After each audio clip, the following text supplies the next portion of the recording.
Hello again, Josheb here with another edition of the Monday Melee. Each week we bring to you an in-depth analysis of a new competitive team fight and examine exactly what went wrong. This week we're going to be taking a look at a fight between Cloud9 and AHQ in the Chinese Gold League. We're going to hop right into the action just as AHQ and Cloud9 have received their level 10 talents. AHQ is the first tier and is building a one-level lead as they demolish the center lane fort. As you can see from the stats at the top, AHQ has dominated the early game, 7 kills to 2, and is confident in their lead. As AHQ finishes this push, they head back to their lanes to soak.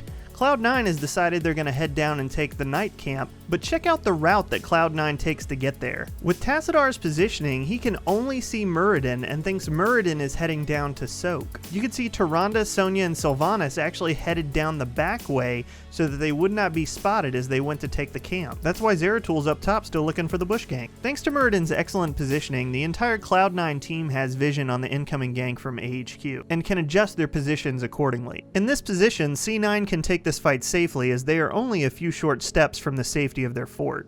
Caffeine has the option of slowing them down and zoning them here if he wants to, but he's actually closing the gate behind them to make sure this is an engagement that they are forced to stick with. And why not? If we pause right here, you can count that Cloud9 actually has 5 to their 3 in this engagement. Brightwing is waiting for a heroic teleport, and Zeratul is just now starting to come down for the full fight. It's relatively early to be taking the night camp, but with Sylvanas on their team, it's easy to take it without taking much damage, which makes this an easy and risk-free way to get some pressure on the bottom lane.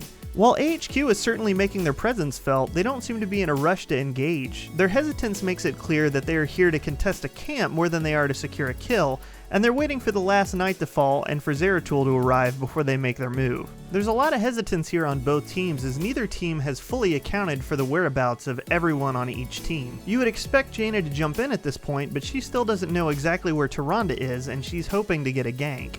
Tyrande pops Shadow Stalk, which is a global heal, allowing her to stay in the bottom lane and soak while she continues to support her team. Jaina waits so long to try and get the gank that she is adding absolutely nothing to this fight. Muradin is holding aggro on both of the supports who cannot put enough damage out to actually cause him to back off, but Cloud9's sustain is higher and forces Leoric to give up the night camp. As they begin their retreat, Fan spots his opportunity and sees a bottleneck, a perfect wailing arrow. The moment it hits, Muradin pops Avatar for some extra damage, and Zeratul tries to sneak in to get a Void Prison, but can't grab it with the reduced range. Jaina finally enters the fray, popping her Elemental as well as a well-placed Blizzard, but can do nothing to save Brightwing as Cloud9 draws first blood. Muradin dwarf tosses in to cut off any escape, and at this point Tassadar goes all in with Archon. For a moment it looks like things might turn around as Leoric pops a perfectly placed Entomb which locks Sonya into the Thunderdome, which traps her away from the rest of her team save for Muradin, whose quick Stormbolt keeps Jaina from putting out the DPS necessary to finish them off. This buys Uther the time to get close enough to pop Divine Shield, saving Muradin from another grisly fate. It appears for a moment that AHQ gets confused about who's chasing who and stands their ground a little bit too long, which ensures that one of them is going to fall.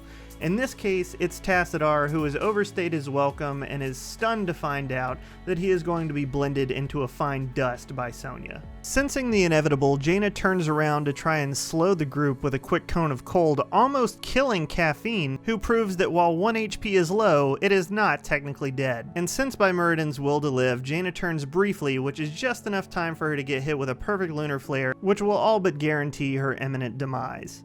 So I know that this engagement seemed a little bit more one-sided than we're used to, but I chose this engagement for some specific reasons, and to illustrate some very clear points. First off, don't underestimate the importance of the route that you take to get somewhere. It's not as simple as right-clicking on the minimap and letting your character take the default pathing. Cloud9's simple and deceitful route at the beginning gave them a huge boon as the fight started, since AHQ was not sure where the rest of the team was.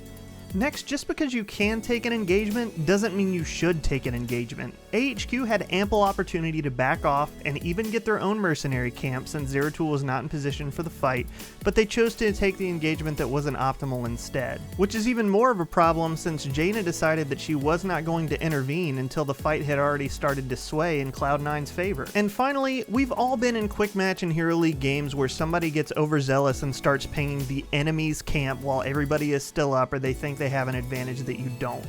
It is almost never a good idea to take the enemy mercenary camps, even when you outnumber them, as the risk versus reward is not conducive to the action. How much worse, then, to take that fight when it's on even footing? Fighting near an enemy structure provides them with the huge benefit of relative safety and the ability to quickly heal from a fountain and re-engage with little penalty.